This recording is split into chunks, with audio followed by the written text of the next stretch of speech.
అందరికీ నమస్కారం. ముందుగా వీడియోని లైక్ చేసి ఛానల్ని సబ్స్క్రైబ్ చేయండి. బుధవారం కర్పూరంతో ఈ రహస్య పూజ డబ్బు, అదృష్టం నేరుగా మీ ఇంటికే వస్తాయి. ప్రస్తుతం చాలామందికి ఒకే సమస్య, ఆర్థిక ఇబ్బందులు. ఎంత సంపాదించినా చేతిలో డబ్బు నిలవకపోవటం, అనుకోని ఖర్చులు రావటం, అప్పులు పెరగడం వంటి సమస్యలు చాలామందిని బాధిస్తున్నాయి. ఈ ఆర్థిక ఒత్తిడి వల్ల మానసిక ఆందోళన, కుటుంబ కలహాలు కూడా పెరుగుతున్నాయి.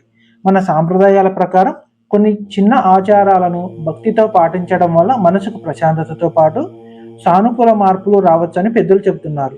అలాంటి ఒక ఆచారం బుధవారం కర్పూర పరిహారం.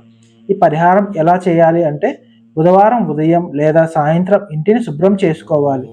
సాధ్యమైతే గంగాజలం చల్లి పవిత్రంగా ఉంచుకోవాలి. స్నానం చేసి ఆకుపచ్చ రంగు వస్త్రాలు ధరించడం శుభప్రదంగా భావిస్తారు. పూజ గదిని శుభ్రపరిచి దేవతల విగ్రహాలు లేదా చిత్రాలను గంధం కుంకుమతో అలంకరించి పూలతో సజ్జం చేయాలి.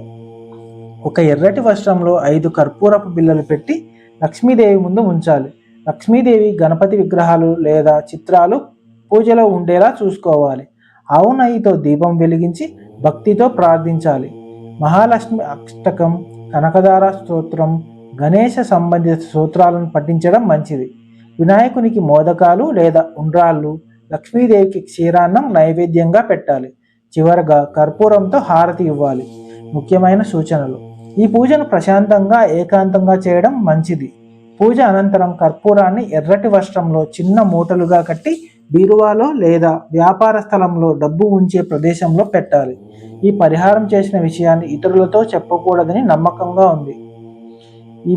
ఇలా ఎంతకాలం చేయాలి? ఈ పూజను వరుసగా 5 లేదా 9 లేదా 11 బుధవారాలు చేయడం ఉత్తమంగా భావిస్తారు. ఆ తర్వాత కర్పూరంలో కొంత భాగాన్ని ఆలయంలో సమర్పించడం శుభప్రదంగా చెప్తుంది. ఈ ఆచారం విశ్వాసంతో చేయబడే ఒక సాంప్రదాయం. ఇది మనసుకు ధైర్యం, సానుకూల ఆలోచనలు కలిగించడంలో సహాయపడుతుంది. అయితే ఆర్థిక సమస్యల పరిష్కారానికి సరైన ప్రణాళిక, ఖర్చుల నియంత్రణ, సేవింగ్స్ కూడా అంతే ముఖ్యం. వీడియో సమాప్తం. ఈ వీడియో నచ్చితే లైక్ చేయండి, సబ్స్క్రైబ్ చేయండి, కామెంట్ చేయండి. ఓం శ్రీ మాత్రే నమః.